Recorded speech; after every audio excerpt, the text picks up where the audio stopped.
बीवी हो तो ऐसी। एक बादशाह अपने महल की छत पर टहल रहा था। टहलते टहलते उसकी नज़र महल के नज़दीक घर की छत पर पड़ी, जिस पर एक बहुत खूबसूरत औरत कपड़े सुखा रही थी।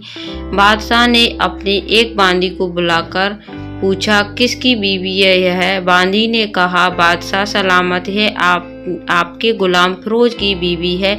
बादशाह नीचे उतरा। बादशाह पर उस औरत के हुस्नो जमाल का सहसा छा गया था। उसने फिरोज को बुलाया। फिरोज हाजिर हुआ तो बादशाह ने उससे कहा, फिरोज, हमारा एक काम है। हमारा यह खत फला मुल्क के बादशाह को दे आओ और इसका जवाब भी उनसे ले आना। फिरोज उस खत को लेकर घर वापस आ गया। खत को अपने तकिए के नीचे रख दिया। सफर का सामान तैयार किया। रात घर में गुजारी और सुबह मंजिल एक मकसूद पर रवाना हो गया। इस बात से लाइल्स के बादशाह ने उसके साथ क्या चाल चली। इधर जैसे ही फिरोज नजर से ओझल हुआ, बादशाह चुपके से फिरोज के घर पहुंचा और आहिस्ता से फिरोज के घर का दरवाजा खटखटाया।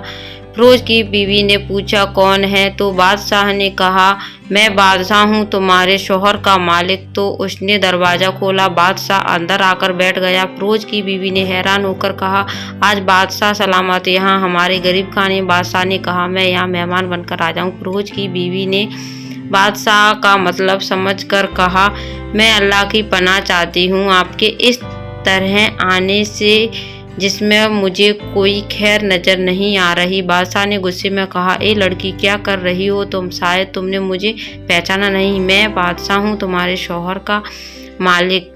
फिरोज की बीवी ने कहा, बादशाह सलामत, मैं जानती हूँ कि आप ही बादशाह हैं, लेकिन बुजुर्ग कह गए हैं, शेर को अगरचे जितनी भी भूख लगी हो वह मुर्दाघर तो नहीं खाना शुरू कर देता।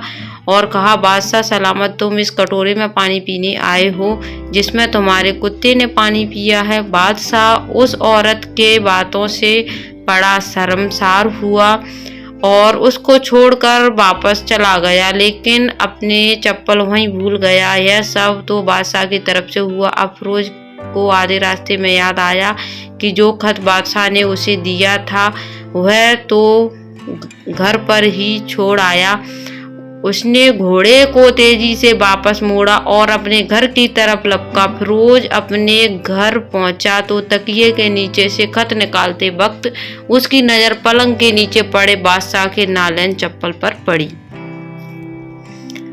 जो वह जल्दी में भूल गया था। फिरोज का सर चकरा कर रह गया और वह समझ गया कि बादशाह ने उसे सफर पर सिर्फ इसीलिए भेजा ताकि वह अपना मतलब पूरा कर ले। फिरोज किसी को कुछ बताए बगैर चुपचाप घर से निकला। खत लेकर वह चल पड़ा और काम खत्म करने के बाद बादशाह के पास वापस आया तो बादशाह ने उसे इनाम के तौर पर 100 दीनार दिए। फिरोज दीनार लेकर बाजार गया और औरतों के इस्तेमाल की कीमती कपड़े और कुछ तोहफे भी खरीद लिए। घर पहुंचकर बीवी को सलाम किया और कहा, चलो तुम्हारे मैके चलते हैं। बीवी ने पूछा, यह क्या है? कहा, बादशाह ने इनाम दिया है और मैं चाहता हूँ कि तुम यह पहनकर अपने घर वालों को भी दिखाओ। बीवी, जैसे आप चाहें। बीवी जैसे तैयार हुई और अपने वालिदैन के घर अपने शौहर के साथ चल पड़ी।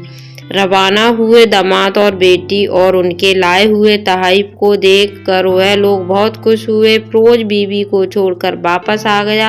1 महीना गुजरने के बावजूद न बीवी का पूछा और न उसको वापस बुलाया। फिर कुछ दिन बाद उसके साले उससे मिलने आए और उनसे कहा, आप हमें अपनी बहन से गुस्से और नाराजगी की वजह बताएं या फिर हम आपको काजी के सामने पेश करेंगे। तो उसने कहा, अगर तुम चाहो तो कर लो, लेकिन मैं जिम्मे उसका ऐसा कोई हक बाकी नहीं जो मैंने अदा न किया हो। वह लोग अपना केस काजी के पास ले गए तो काजी ने फिरोज को बुलाया। काजी उस वक्त बादशाह के पास बैठा हुआ था। लड़की के भाइयों ने कहा, अल्लाह बादशाह सलामत और काजी साहब को सही सलामत रखे। काजी साहब, हमने एक सरसब्ज बाग,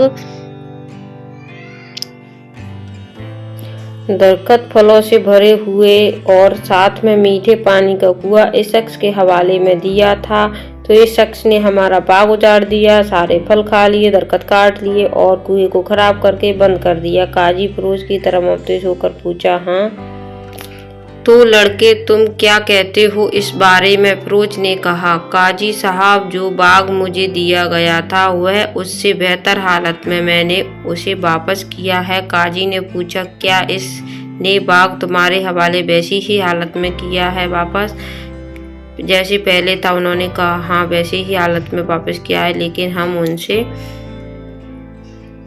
शेर के इकराम की वजह से मैंने बाग में जाना बंद कर दिया। बादशाह जो टेक लगाए यह सब सुन रहा था उठकर बैठ गया और कहा, फिरोज अपने बाग की तरफ अमन और मुतमईन होकर जाओ। अल्लाह की कसम इसमें कोई शक नहीं कि शेर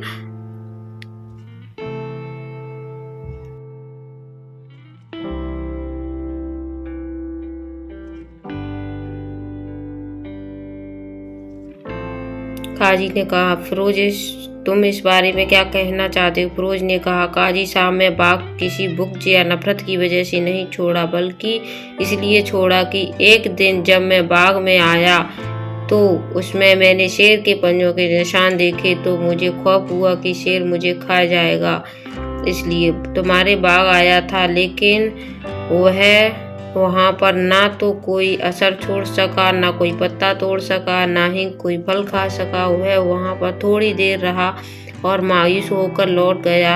और खुदा की कसम मैंने कभी तुम्हारे जैसे बाग के गिर्द लगे मजबूत दीवारें नहीं देखी। फिरोज अपने घर लौट आया और अपनी बीवी को भी वापस ले लिया। ना तो काजी को पता चला और ना ही किसी और को कि क्या माजरा क्या है। क्या खूब बेहतर है अपने अहलो आयल के राज को छुपाना कि लोगों को पता न चले, अपने घरों के भेद किसी पर जाहिर न होने दे। वीडियो अच्छा लगे तो लाइक करना, शेयर करना और चैनल को सब्सक्राइब करना। Thanks for watching.